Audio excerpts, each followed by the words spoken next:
Hello నమస్తే అస్సలం వాలేకుమ్. నేను మీ Raziya. Welcome back to our channel Indian mom in Oman Telugu వ్లాగ్స్కి స్వాగతం. ఈరోజు నా థంబ్నెయిల్ చూశారు కదండి, దమ్కి భాజీ. ఇది గోంగూరతో చేస్తారు, పుల్ల గోంగూర. దీనికి కావలసిన ఇంగ్రీడియంట్స్: పుల్ల గోంగూర 2 కట్టలు, టమాటాలు 3, పచ్చిమిరపకాయలు 10, కొత్తిమీర, అల్లం వెల్లుల్లి పేస్ట్, గరం మసాలా కొద్దిగా, కారం 1 టేబుల్ స్పూన్, ఉప్పు తగినంత, పసుపు 1/2 టేబుల్ స్పూన్. ఈ గోంగూర ఇక్కడ దొరకదండి. ఈ గోంగూరని మాల్స్లో అయితే దొరకదు. ఈ గోంగూరని అరబిక్ వాళ్ళు యూస్ చేస్తారు.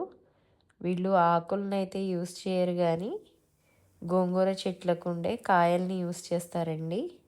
ఈ కాయలతో వాళ్ళు షీరా చేసుకుంటారు, స్వీట్ ఐటమ్ని. మరియు ఆ కాయల్ని ఎండబెట్టుకుని టీ లాగా చేసుకుని తాగుతారండి.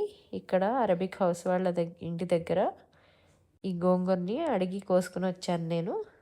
చూడండి, పెద్ద పెద్ద చెట్లు ఉన్నాయి గోంగూరవి. మా వారు నమాజ్కి వెళ్తారు కదా, అక్కడ ఈ చెట్లు కనిపిస్తే నాకు ఫోటో చూపించారు, ఇది గోంగూరేనా అని చెప్పి. అవును అని చెప్పి నేను కొన్ని రోజుల తర్వాత వెళ్ళి అడిగి కోసుకుని తీసుకొచ్చాను. ముందుగా ఈ కట్ చేసుకున్న ఇంగ్రీడియంట్స్ అన్నీ వేసుకోవాలి. నెక్స్ట్ అందులో అల్లం వెల్లుల్లి పేస్ట్, ఉప్పు, కారం, పసుపు, గరం మసాలా అన్నీ కలిపి వేసుకుని కొంచెం మగ్గిన తర్వాత అందులో ఈ గోంగూరని వేసుకోవాలి. ఈ గోంగూర నేను కోసుకొచ్చిన తర్వాత ఫ్రీజర్లో పెట్టుకున్నానండి. బయట పెట్టుకుంటే పాడైపోతుంది అని చెప్పి ఇలా ఫ్రీజర్లో పెట్టుకుంటే నాకు ఎప్పుడు కావాలంటే అప్పుడు చేసుకోవడానికి నాకు ఈజీగా ఉంటుందని చెప్పి ఇలా తెచ్చుకొని చేస్తాను. మీకు అక్కడ ఇండియాలో ఉన్న వాళ్ళకి ఈజీగానే దొరుకుతుంది కాబట్టి ఫ్రెష్ గోంగూరతో చేసుకోవచ్చండి. చాలా టేస్టీగా ఉంటుంది. ఇంకా ఫ్రెష్ గోంగూర అయితే 1 గ్లాస్ వాటర్ కూడా వేసుకుని మగ్గించుకోవాలండి. ఎందుకంటే గోంగూర వేసిన తర్వాత అందులో వాటర్ వస్తాయి, ఆ వాటర్ సరిపోవు. ఈ టొమాటోస్ ఇవన్నీ బాగా మగ్గాలి కదా. ఇది మొత్తం బాగా ఉడికిన తర్వాత తీసి మెదుపుకోవాలండి గోంగూరని.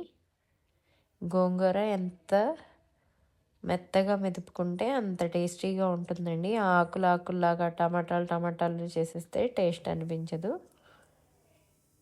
తర్వాత నేను తాలింపు కోసం రెడీ చేసుకున్నానండి. చూడండి, నేను ఇక్కడ మెత్తగా మెదుపుకున్నాను. ఇలా మెదుపుకోవాలండి, ఏమీ కనిపించకుండా. ఇక్కడ తాలింపులకి నేను పాన్ పెట్టుకుని ఆయిల్ పోసుకుంటున్నాను. ఈ తాలింపు దినుసులు అంటే ఆవాలు, కరివేపాకు, జీలకర్ర మరియు వెల్లుల్లి వేసుకుంటున్నానండి. ఇందులో చల్ల మిరపకాయలు, పెరుగు మిరపకాయలు ఉంటే పెరుగు మిరపకాయలు కూడా వేసుకోవచ్చండి.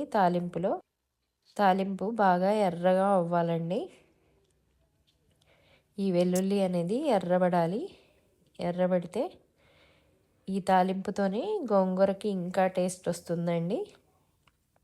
ఈ గోంగూరని మనం వైట్ రైస్లో కూడా తినొచ్చు, అలాగే పలావ్ మరియు బిర్యానీలో కూడా యూస్ చేయొచ్చండి. దీనిని దమ్కి భాజీ అంటారు. ఫిష్ కర్రీలో కూడా బాగుంటుందండి ఈ గోంగూర. ఫిష్ గ్రేవీ కర్రీ చేసుకుని ఈ గోంగూరని కలుపుకోవాలి. మీరు కూడా తప్పకుండా ఒకసారి ట్రై చేయండి. ఈ విధంగా తాలింపు వేసేటప్పుడు ఫ్లేమ్ అనేది లోలో ఉంచుకోండి. హై మీద ఉంటే తాలింపు త్వరగా మాడిపోతుందండి. తాలింపు మాడిపోతే టేస్ట్ అనేది చేంజ్ అయిపోతుంది. నాకు ఇది కోల్డ్ వల్ల గొంతు కొంచెం బాగాలేదండి. మా పిన్ని ఒక ఆమె అడుగుతుంది, నీకు రోజు వీడియోస్లో నీ గొంతు జలుబు చేసినట్టు అనిపిస్తుంది ఏంటి, ఆ టైంకి ఏమన్నా రాసుకుంటావా ఏంటి అని అడుగుతుంది మా పిన్ని. ఓకే అండి, మరొక రెసిపీతో మళ్ళీ కలుద్దాం. అంతవరకు సెలవు. బాయ్. అల్లా హాఫీజ్.